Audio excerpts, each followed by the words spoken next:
Assalamualaikum warahmatullahi wabarakatuh. Apa kabar anak-anak? Semoga tetap semangat, masih sehat, dan jangan lupa jaga kebersihan. Kali ini kita akan belajar mengenal Allah melalui Asmaul Husna, Al-Ghaffar, dan Al-Afu. Sebelum kita mempelajari tentang Al-Ghaffar dan Al-Afu, kita pelajari terlebih dahulu apa itu Asmaul Husna. Asmaul Husna adalah nama-nama yang mulia dan agung bagi Allah. Allah itu memiliki sifat-sifat yang maha baik dan sempurna. Nah, sifat-sifat Allah tersebut dapat kita ketahui dari nama-nama yang mulia, yakni terdapat dalam Asmaul Husna yang berjumlah 99. Sebagai seorang muslim, kita harus mengenal Allah dengan mempelajari Asmaul Husna. Mengenal Allah dan memahami Asmaul Husna beserta sifat-sifatnya akan menjadikan kita tambah cinta terhadap Allah.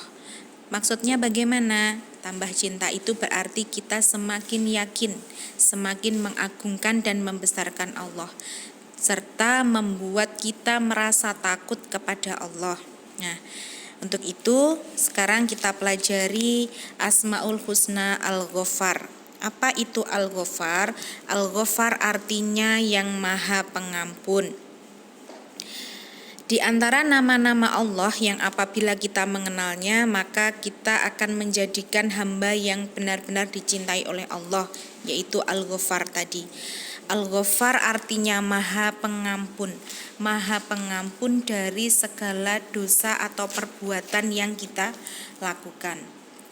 Allah senantiasa memaafkan hambanya sebanyak apapun kesalahan yang hambanya lakukan, maka Allah pun akan memaafkan selagi hambanya tersebut mau bertaubat dan memohon ampun kepada Allah.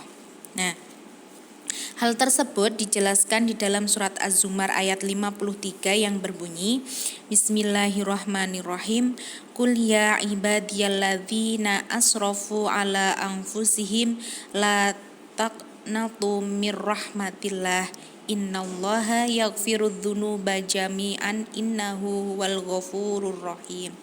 Hai hamba-hambaku yang melampaui batas terhadap diri mereka sendiri, janganlah kamu berputus asa dari rahmat Allah. Sesungguhnya Allah mengampuni dosa-dosa semuanya. Sesungguhnya Dialah yang maha pengampun lagi maha penyayang. Dari ayat tersebut dijelaskan bahwa sebesar apapun manusia berbuat salah atau melampaui batas, Allah sesungguhnya mengampuni dosa-dosa manusia tersebut. Maka dari itu kita dilarang berputus asa. Kenapa kita dilarang berputus asa? Kita diperintahkan Allah hanya untuk bertaubat dan memohon ampun. Nah, Allah telah menyatakan bahwa Allah itu memiliki banyak pintu ampunan selagi manusia atau hamba-hambanya ini mau memohon ampun kepada Allah. Nah, memohon ampun kepada Allah ini tentu dilakukan dengan sungguh-sungguh. Nah, ketika kita mau bertaubat dengan sungguh-sungguh, maka Allah akan mengampuni dosa-dosa yang telah diperbuat. Yang sebelumnya Allah akan memberikan azab, tetapi azab itu Allah pending atau Allah akan hilangkan azab itu selagi manusia mau berbuat taubat. Sesungguhnya Allah itu akan mengampuni semua dosa yang kita lakukan. Hanya ada satu dosa yang Allah tidak akan pernah ampuni sampai kapanpun, yaitu berupa dosa syirik atau orang yang musyrik. Orang yang menyekutukan Allah, bagaimanapun cara dia bertobat, dosa itu tidak akan pernah diampuni oleh Allah. Hal tersebut dijelaskan di dalam surat An-Nisa ayat 48 yang berbunyi, Innallaha la yaghfiru an yushraka bihi wa yaghfiru ma duna dzalika liman yasha. Wa may yusyrik billah faqad iftara itsman adzima. Sesungguhnya sesungguhnya la tidak yaghfiru an yushraka bihi wa yaghfiru ma duna dzalika liman yasha. Allah itu tidak akan mengampuni dosa ayyusyraka bihi, dosa berupa syirik. Nah, Dia mengampuni segala dosa selain syirik bagi siapa yang dikehendakinya.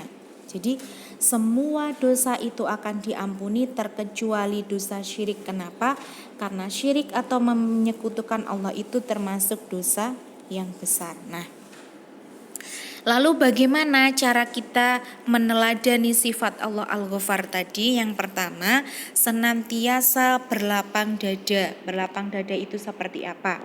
Berlapang dada itu berarti kita senantiasa menjadi orang yang sabar, menjadi orang yang mudah memberi maaf kepada orang lain yang melakukan salah kepada kita. Begitu juga sebaliknya, kita hendaknya menjadi orang yang berlapang dada ketika kita memiliki kesalahan kepada orang lain, maka kita hendaknya mau mengakui kesalahannya dan mau memohon maaf kepada orang yang kita perbuat salah. Itu tadi sedikit penjelasan sifat Allah Al-Ghafar. Selanjutnya yaitu Al-Afu. Apa itu Al-Afu? Al-Afu itu artinya Allah Maha Pemaaf. Allah itu memberikan maaf kepada hambanya sebesar apapun dosa yang diperbuat, sedurhaka apapun ia kepada Allah, tanpa manusia memohon maaf. Sebenarnya Allah sudah mengampuninya.